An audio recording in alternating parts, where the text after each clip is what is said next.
Saya sering ditanya orang, "Gus, zakat apa dikene panitia masjid ta dilakoni dhewe?" Nah, kowe takok drengki apa takok api-apian namanya. Nah, kowe drengki apa ngomentari panitia masjid, tak jawab apik ning masjid. Ben sifat drengkimu mbok lawan dhewe. Gak Gus, objektif.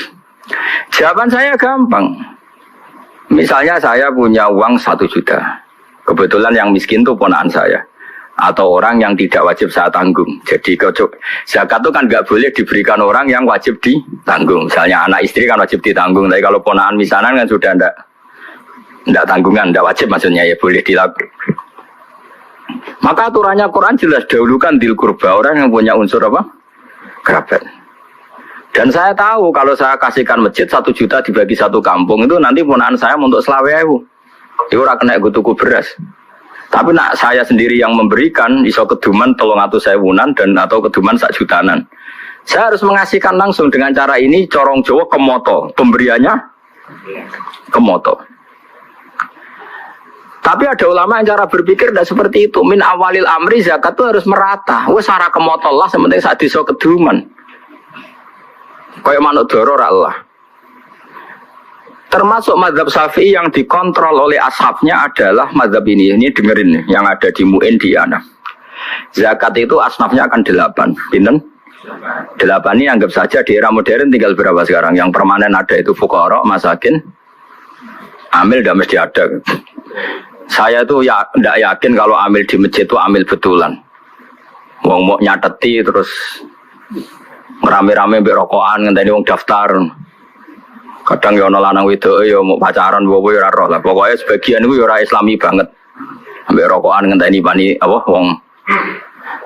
Dulu itu amil tak ceritani ngaten ya, Pak. Dulu amil itu Nabi itu hidup di Madinah. Itu amil itu disuruh ngambil zakat tuh di Yaman. Ya Madinah sampai Yaman jarake iso bayangno zaman itu, gak naik pesawat. Sehingga cara untuk jajah zakat tuh ono pantese. Tapi kalau ambil sekarang di masjid-masjid itu kangelan to, tengok-tengok mbek rokokan terus ono sing nyugoi kopi. Terus disita itu sidik-sidik ngono iku terus.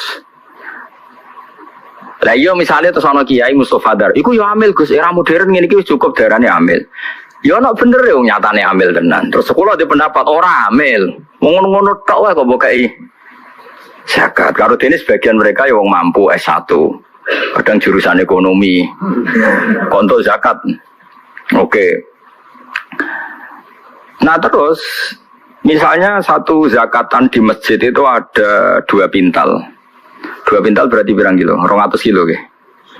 200 kilo, wong kere ning desa iku 400. Enggak tak latih kowe ben pinter, senenganmu ngaji swarga neraka, tak latih ben utekmu bener. 200 kilo, sing wajib dizakati 400, berarti untuk piranan? Setengah kilo. Setengah kilo itu kayak pakanan doro.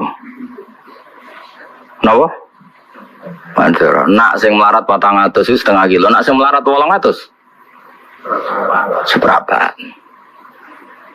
Saiki atuk ora rata wong tuk kemoto 20 kilo, timbang rata tapi wong koyok manuk doro. Yaiku untuk beras seberapa? Iku apa kanane manuk doro? Ayo jawab saya, sing iso jawab. Ini jenenge bener-bener khilaf. Yang mengatakan takmim harus rata biar adil yo masuk akal. Biye-biye podo-podo pikir kok gak dibagi rata.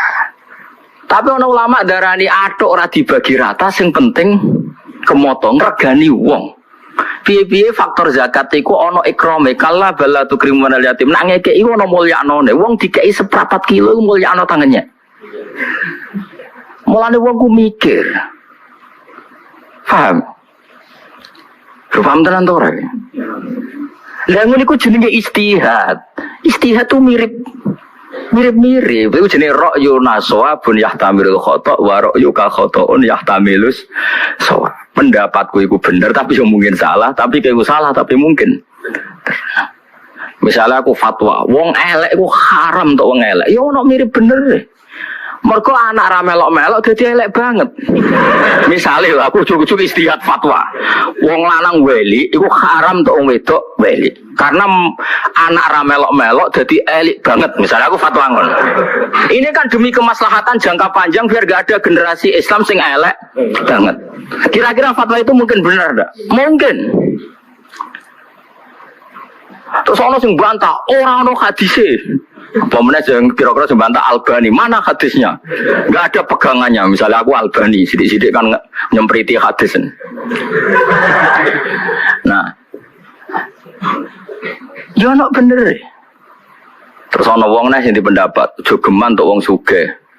Biasanya wong untuk wong sugih iku diburohno.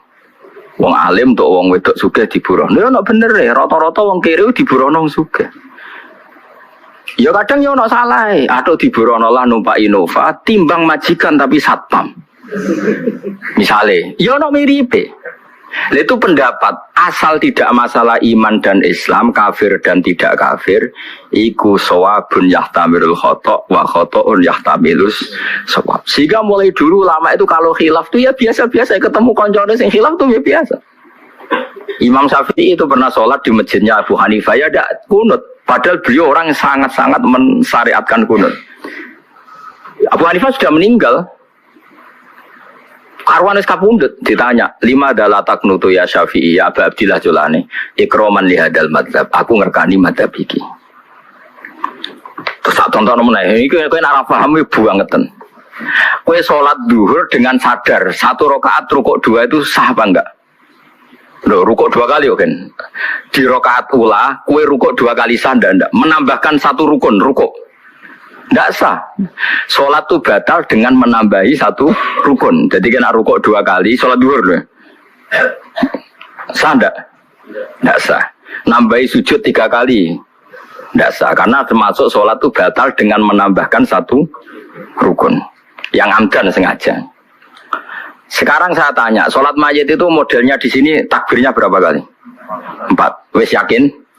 Wes tak takoi mau jawab ya. Wes keliru lah. Gue cah murid teh masih beringosan kan murid kita. Takbir 4 rakaat itu rukun apa sunat? Rukun yang bab sholat jenazah takbir 4 rakaat itu. Sehingga dijelaskan sholat jenazah itu rukunnya 4, yaitu takbir 4 kali, yang setelah pertama baca Fatihah, setelah kedua baca sholawat, setelah ketiga doa, setelah keempat sebenarnya salam. Tapi kayak Indonesia doa yang kayak jadi ngomongnya sebenarnya di Mekah di mana-mana setelah takbir keempat itu langsung takono sing tahu-tahu haji ya, bertakbir keempat sing tahu umroh. Nah di Mekah langsung salam atau bobo dongo. Langsung salam. Tapi nanti Indonesia dongo. Jadi dongane pembidun aneh. Sudah sampean yakin kalau 4 tadi rukun tak latih fikih. Kemudian ada orang yang sholat takbir sampai 5 kali atau 6 kali, batal enggak dalam sholat jenazah? Loh enggak jawab saya. Rata-rata ulama mengatakan tidak batal karena Allahu Akbar mujarradu zikri. Iso wae dekne nambah Allahu Akbar niat rukun tapi mujarradu zikri. Wong zikir kok ora oleh. Tapi ada ulama mengatakan dalam konteks sholat jenazah takbir itu sudah rukun, sehingga kalau nambah itu ya batal, berarti nambahi rukun. Lalu jenis pendapat ini ya mirip bener mirip salah. Lah wong awam-awam kok ora dadi dhuwit kok geger wae iku perelek meneh.